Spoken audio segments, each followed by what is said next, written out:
Mau amis, satu sendok aja. Mahal banget mbak, nggak mau. Ini apa ya Mas ya? Sesuai dengan jadwalnya hari ini, dokter, Bu ini hari ini sedang menjalani proses kemoterapi hari kedua, tapi beliaunya masih mengeluh pusing, lemes, mual muntah. Dari farmasi gimana ya Mbak? Karena pemberian obat-obat sitostadika kebanyakan memang mempengaruhi nafsu makannya pasien, jadi agak menurun karena mau muntah. Kalau dari gizi kira-kira gimana ya Mbak? Kita akan upayakan untuk memperbaiki tampilannya, kemudian meningkatkan dari cita rasanya, dan untuk selanjutnya akan kami diskusikan dengan manajemen instalasi gizi. Assalamualaikum warahmatullahi wabarakatuh. Waalaikumsalam warahmatullahi wabarakatuh. Selamat siang. Seperti biasa kita mengadakan rapat koordinasi untuk menyelesaikan permasalahan-permasalahan yang ada dan harus segera kita tindak lanjuti. Mungkin dari masing-masing koordinator ada masalah yang disampaikan? Saya Bu dari Koordinator Asuhan Gizi Ruang Rawat. Saya akan menyampaikan permasalahan dari ruang rawat inap terkait dari laporan ahli gizi ruangan. Bahwa ada beberapa pasien yang asupannya rendah karena nafsu makannya menurun, ada keluhan mual dan muntah yang pada umumnya terjadi pada pasien kemoterapi. Mohon arahannya terkait hal ini Bu. Baik Bu Dewi. Berarti ini harus ada penyelesaian masalahnya. Karena kalau sudah pasien itu mengalami penurunan nafsu makan, otomatis asupannya pun juga kurang dan ini akan memperpanjang hari rawat. Mungkin ada usulan dari beberapa koordinator terkait masalah ini?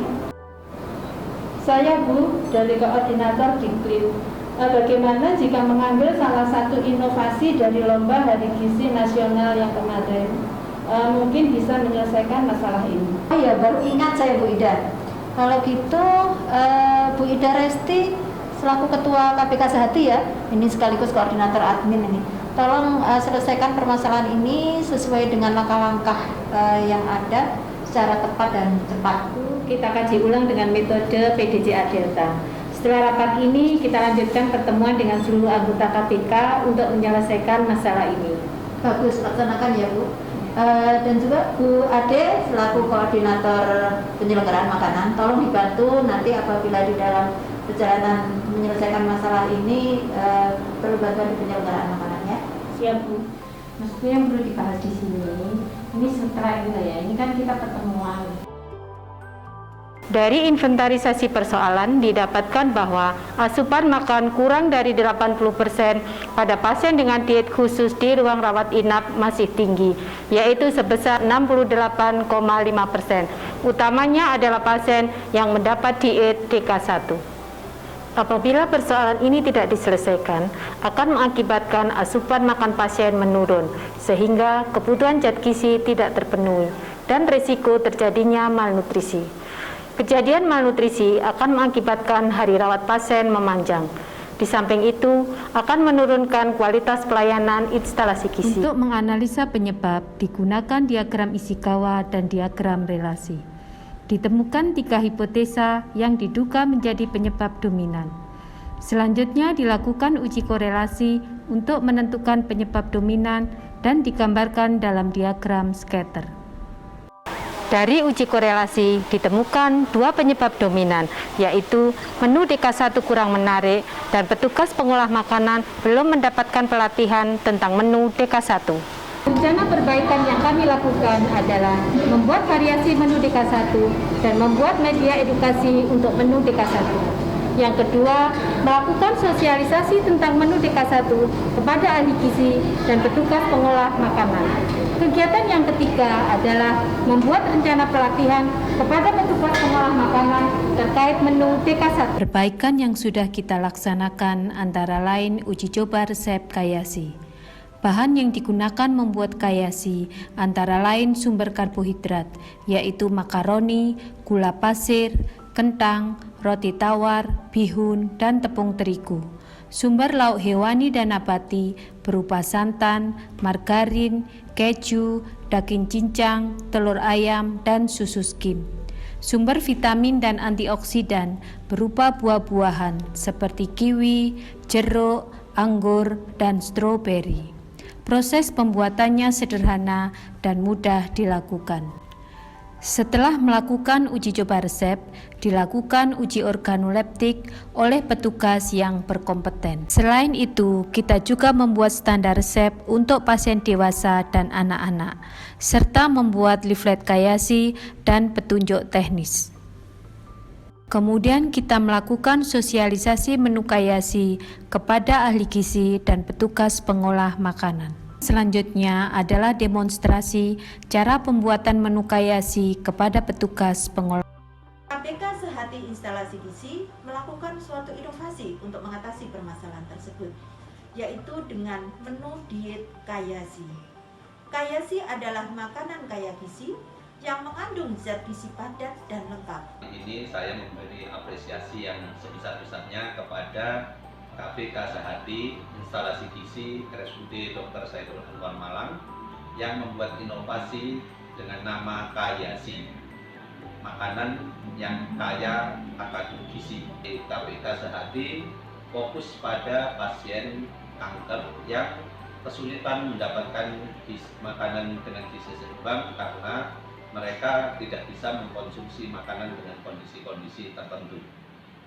Dengan inovasi Kayasi ini, kesulitan yang dialami oleh pasien kanker bisa teratasi.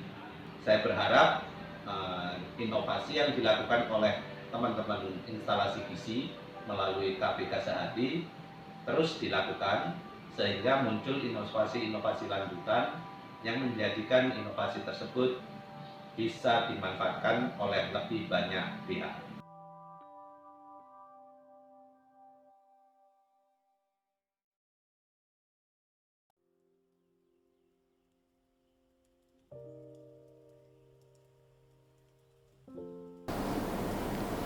Seger banget, kalau kayak gini aku mau makan. Makannya gimana ya kemarin jadinya?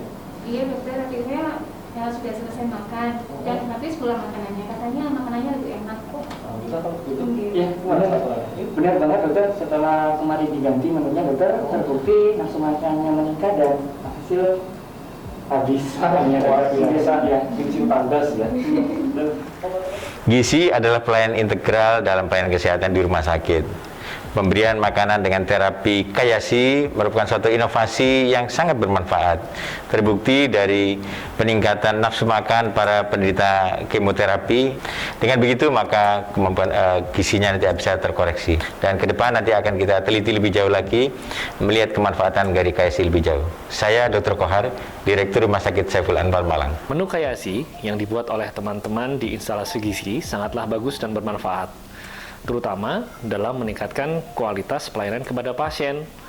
Menu makanan yang lain, baik dari bentuk dan juga rasa, daripada menu rumah sakit pada umumnya ini, bisa membuat pasien lebih berselera makan dan dapat menghabiskan makanannya, sehingga bisa mendukung dalam menjaga kondisi pasien dalam perawatan.